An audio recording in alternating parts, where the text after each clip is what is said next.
Welcome back, guys. I hope that as you have been digging into these passages, that it's been a blessing to you.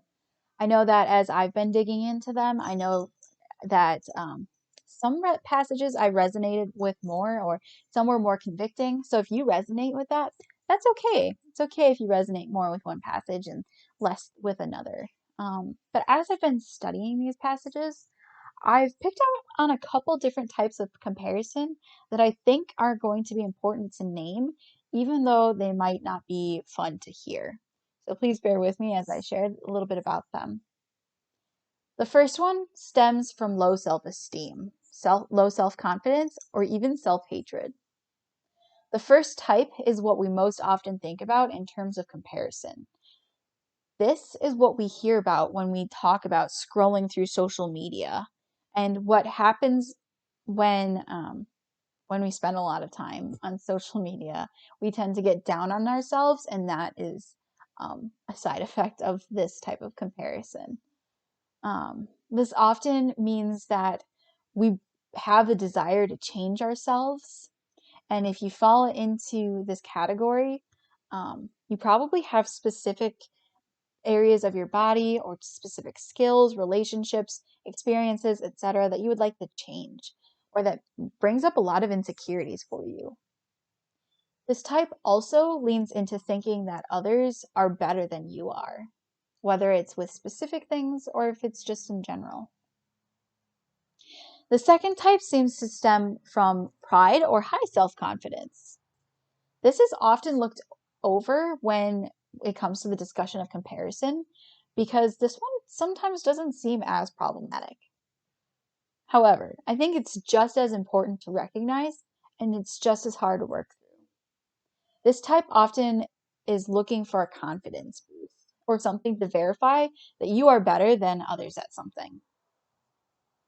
While I can sometimes lean into the prideful side of comparison, I think I've spent more time in the low self-esteem side.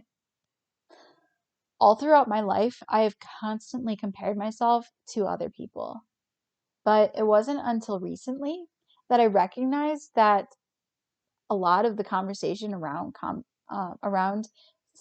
comparison surrounded around social media. And so because it's surrounded around social media, I didn't think that I actually struggled with comparison. I thought that the way that I was comparing myself was normal and healthy, since I wasn't spending my time comparing myself on social media all the time. For those that don't know me very well, I usually go on social media for like some highlights on what people are doing, but also for the memes, which I mentioned earlier also do not bring joy. However, I also am kind of the worst with figuring out how Instagram works. And I have an Instagram account and have for 5 years now, but I hardly ever use it. And I didn't think I was comparing myself, because a lot of people, when they say that they struggle with comparison, Instagram is what they bring up. And so I didn't realize that I was actually struggling with comparison. However, I would compare myself to people that I knew in my real life, not just on the internet. I would constantly think things like, I'm too short while she's like a normal height. Or he is way better at math than I am. And there's that than comparison again. And while I'm comparing myself, I am realizing that the more that I do it, the worse that it gets. That parasite that I mentioned earlier, this is where it comes into play. Instead of just, I'm shorter than she is, or he's better at math than I am, it can quickly spiral into something that's as bad as, he is better at math than I am because I suck at it. So that not only was I comparing myself to others, but I was putting myself down in the process. Now, I'm sure that many of you in the room can relate to this. This sort of thinking is not good, and it has negative effects on you, how you view others, how you view yourself, and how you view Jesus. When we compare in this way, we doubt who God made us to be. Genesis chapter 1, verse 27 says, So God created man in his own image. In the image of God, he created them. Male and female, he created them. So then what does this verse mean for us? When we relate to type 1, the low self-esteem, low self-confidence, we criticize God's creation, and we don't trust that he made us perfect in his eyes. We spend too much time picking out all of our flaws and wishing we could make ourselves different. But the truth is that God made us in his image, which is perfect. Now, we ourselves have a lot of flaws and we are sinful by nature. God made us in his perfect image. Yes, we have flaws, but he designed those flaws too. He designed those flaws and they make us unique.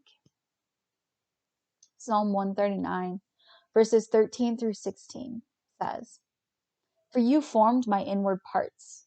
You knitted me together in my mother's womb. I praise you, for I am fearfully and wonderfully made. Wonderful are your works. My soul knows it very well. My frame was not hidden from you when I was being made in secret, intricately woven in the depths of the earth. Your eyes saw my unformed substance. In your book were written, every one of them, the days that were formed for me, when as yet there were none of them." I hope that you can wrestle with the psalm as I did when I was first learning how this psalm compares how I view myself to how God views me. I struggled with the psalm a lot and wrestled a lot with it when I was first learning that I compared myself to others. And I'm not reading the psalm as a confidence boost, but I'm reading it as a way for you to recognize that God loves you as you are, and that you need to be letting him into those areas where we are quick to compare, quick to judge, and we are sharing these insecurities with him because God knows us. For we are fearfully and wonderfully made by him. Now, for those that may relate to more to the second type of comparison with pride, perhaps that part and the passages that I've read, perhaps you don't resonate as the same with that. However, this can be a really hard type of self-confidence and comparison that is also hard to wrestle with. This can often put us in positions where we fail to see our flaws or areas that we need to grow in. When this happens, it can lead us to wonder if we actually need Jesus to make us good, or if we believe that we are good on our own without him. We need to let God into these areas of our life as well. When I am struggling with this type of comparison, Matthew chapter 7, verses 1 through 11, which we read this evening, is convicting for me. I think I am quick to judge, and I am unable to see the log in my own eye when I'm trying to compare myself to others. It's not my place to judge, and when I wrestle with this, I need to remember that God is with me and that I need to ask him for forgiveness, and that I need him in order to help me be humble and have humility in those areas of my life where my pride gets the best of me, where I'm quick to make judgments and quick to deem myself as better than others. Like I said earlier, this change with comparison will not happen overnight. And it takes time, and it takes relying on God and surrendering our insecurities and the areas where we are prideful to him, because we cannot do this on our own. So tonight, I encourage you to lean into this. What part of this conversation are you wrestling with? And I want you to be able to have a conversation with God about this as well.